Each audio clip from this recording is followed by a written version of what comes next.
and welcome back to more Animal Crossing New Horizons. So last time, we started day 6, and we found out that we're gonna have an upgrade to the Resident Services Center in the coming days. So I have too much stuff in my inventory. One moment. I am gonna just go and go kind of nuts with our Nook Miles. I'm gonna print out a bunch of tickets, and we're gonna use one today. And because the shop is gonna be closed, we might not have a ton to do tomorrow. So as a result, I might print an extra Nook Miles travel ticket, just in case we feel like playing a bunch tomorrow, but also won't have the shop open. You can't store DIY recipes, which I find really inconvenient. You can drop them like this, but obviously this won't, win points with the HHA. I'm gonna be honest, I instinctively want to say HRA because it's always been the HRA. Ever since the original, and I think it was only starting with either New Leaf or maybe even Happy Home Academy, where it shifted to like Happy Home, Academy instead of a Happy Room, basically, is what I'm trying to say. So yeah, they changed the acronym in short, so I do kind of find it confusing because I'm so used to the old acronym. What did we get? Good things in store. Wow, we are using up a lot of storage. We're also running out of storage space for this particular house size. You get more storage as... Oh, it actually went back up, so it's now up to 240. So yeah, that's good. Obviously, you can max out if you don't unlock more house upgrades. We can buy tools on the island, so nothing to worry about there. This is not my preferred outfit of choice. I'd go for something a little bit simpler, probably. But it's kind of nice having exceedingly limited outfit options from the standpoint of forcing you to try different things. Also, by the way, I haven't been showing it, but when possible, I have been unlocking these alternate fences. So, again, haven't been showing it, but I have been... working towards unlocking every type of fence DIY recipe. Yeah, there's a lot I keep doing off screen, and as a result, I kind of forget what I've shown or haven't shown.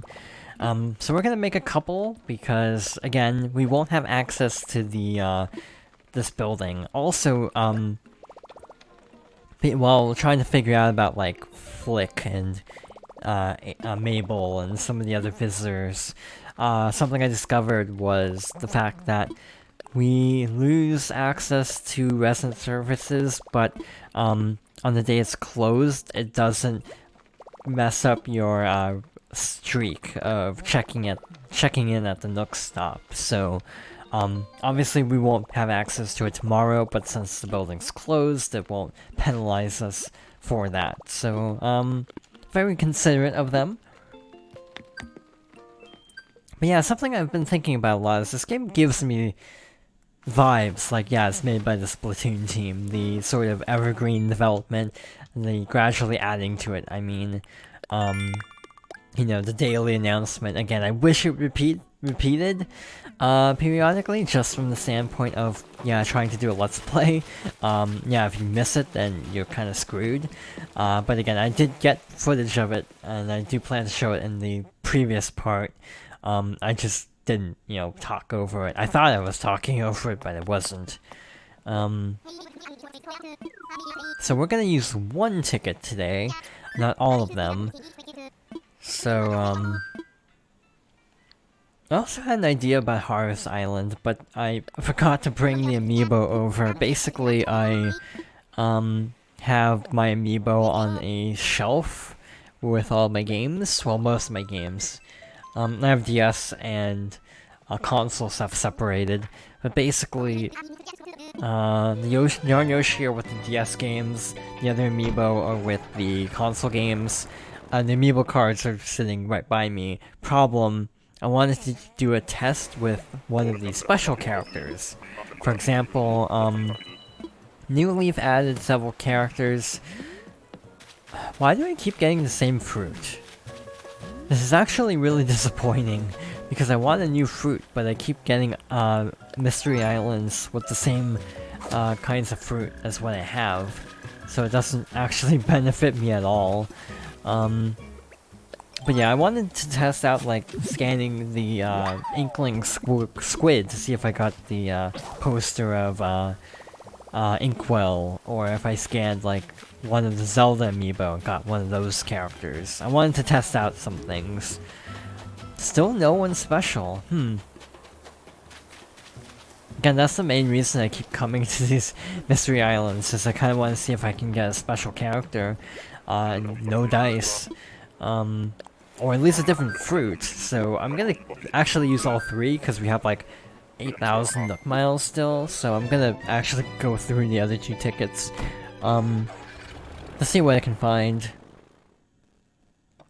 Also, one thing I wanted to mention is, at the day of recording this, again, the whole multi-part per day setup means this is going to be very delayed when this comes out, but on March 25th, which is the day I'm recording this, it's being recorded that Animal Crossing New Horizons is actually the fastest selling Switch game ever.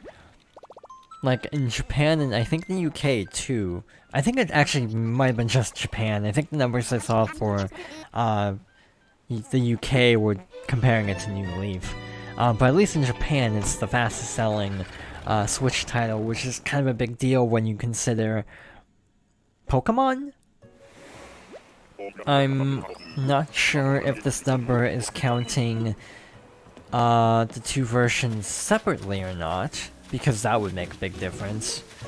But yeah, it's quite the achievement.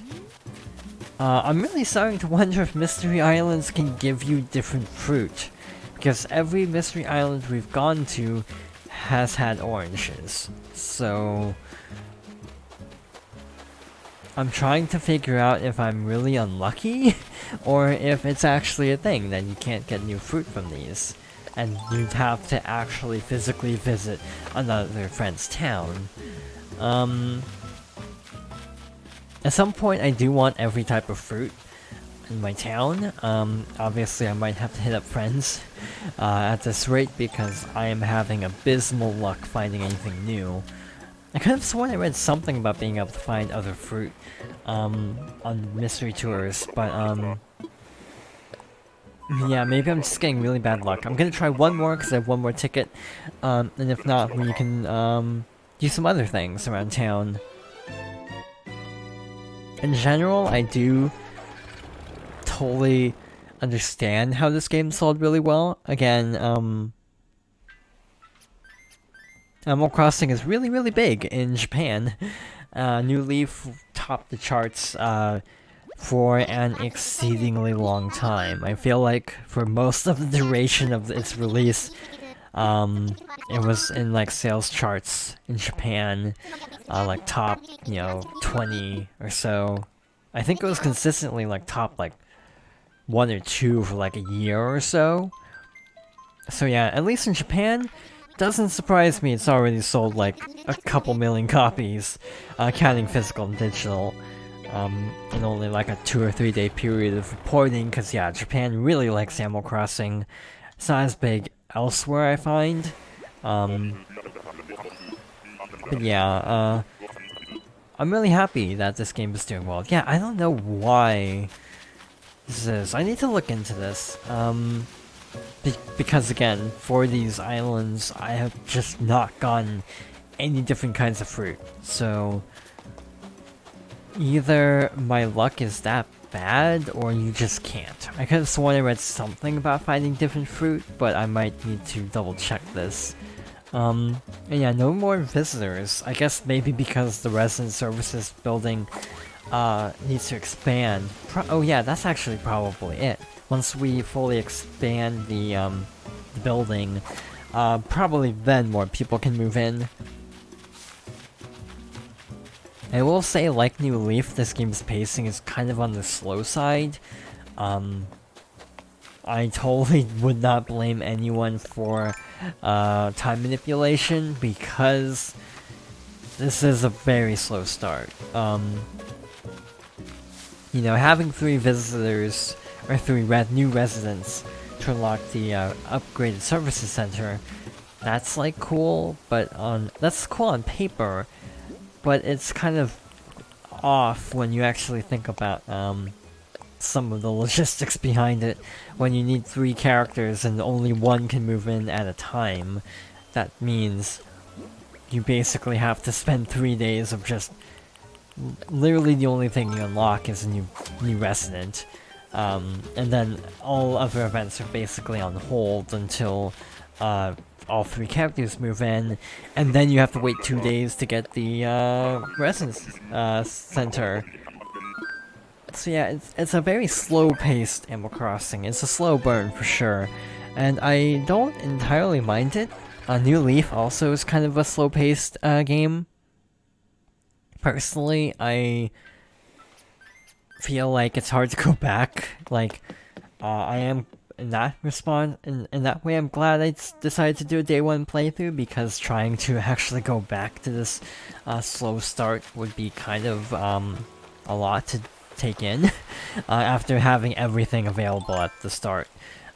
This is kind of a meh fish shadow, but I'm gonna try it. That felt too easy. Yeah, that's just a sea bass. Again, in rainy or snowy weather, in past games, you can find a coelacanth, which is like a fossil fish kind of thing. It's really rare. I think they don't actually exist. Do they exist in real life? I actually don't know that. And by do they exist in real life, I mean, do they exist anymore, or have they gone extinct? I don't actually know if you can actually find coelacanth out in the wild anymore, or if they have gone extinct.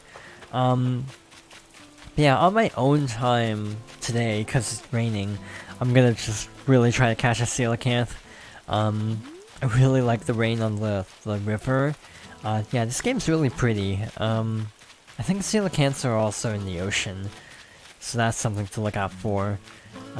Yeah, I'm a little annoyed at my lack of luck with catching or finding other fruit, but again, I need to double check if you can actually get other fruit from Nook Miles Ticket Islands, because if you can't, then that would explain why I've only gotten oranges, but if not, then yeah, that's kind of my luck. Again, I'm gonna print out a few more tickets just to be on the safe side. If I decide, hey, let's go on a tour because the thing's gonna be closed tomorrow, so might be a good idea to have some backup plans for activities. But while I'm doing this, I wanted to talk a little bit about Fire Emblem Heroes. They're currently doing a banner at the time of recording. It's gonna be probably over by the time this video comes out. At the time of recording this, they're doing a banner for 3 Houses characters, and I have not had any luck getting any of them.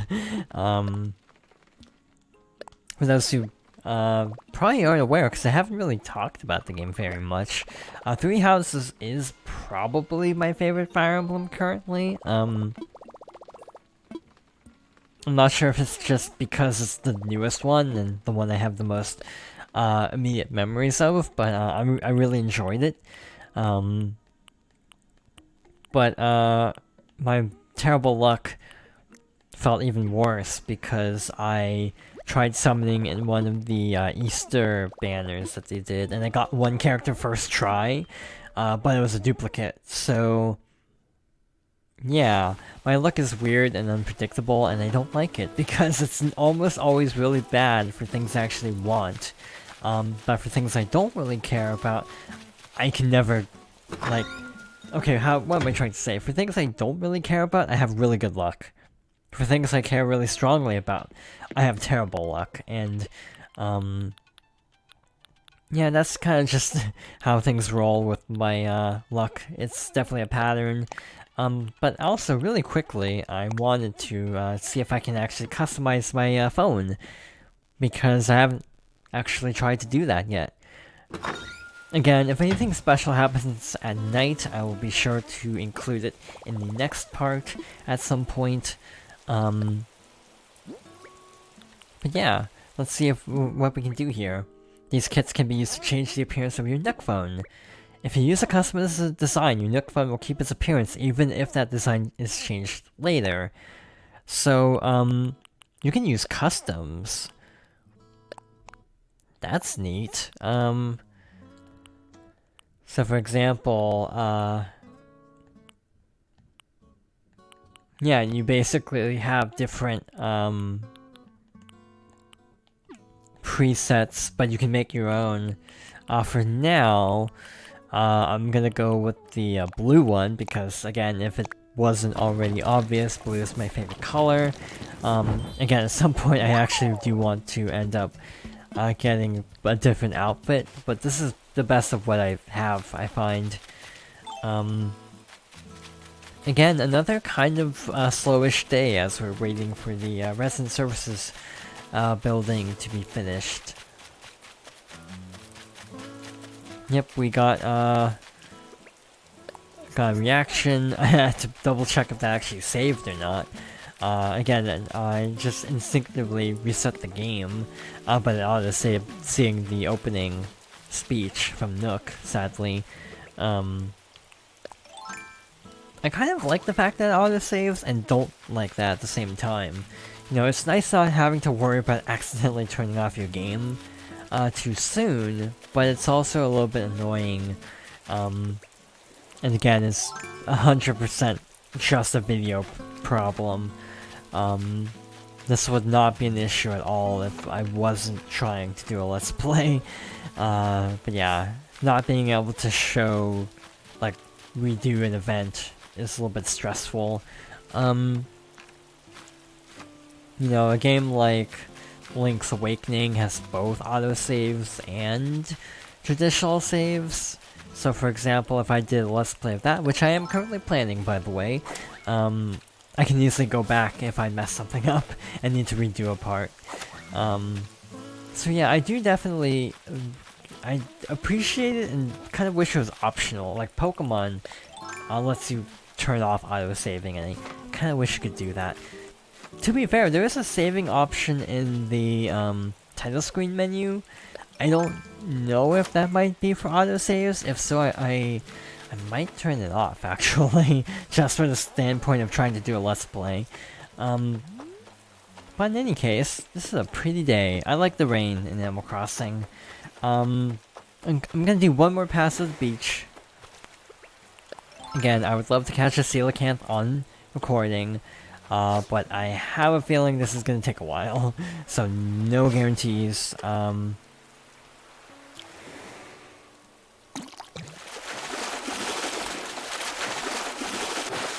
Never mind. Yes. Blast from the past. I caught a coelacanth. Thinks positive. Be a coelacan. Well, so much for having to find it off screen. I might still keep fishing for them because they sell for a lot for obvious reasons. Also, this is the first time I've caught a coelacanth with this much ease. I feel like they've really eased up on the fishing timings. Yeah, I'm gonna do a lot of fishing and bug catching today on my own time because of all the various bugs and fish that are only out in the rain. So yeah, certain bugs can only be caught in different weather. So for example, coelacanths, not this guy, they're found all around the clock. So yeah, I'm gonna call it here. And tomorrow we're going to see what awaits us on day 7 of the game. Thank you for watching, and I hope you'll join me next time for more Animal Crossing New Horizons.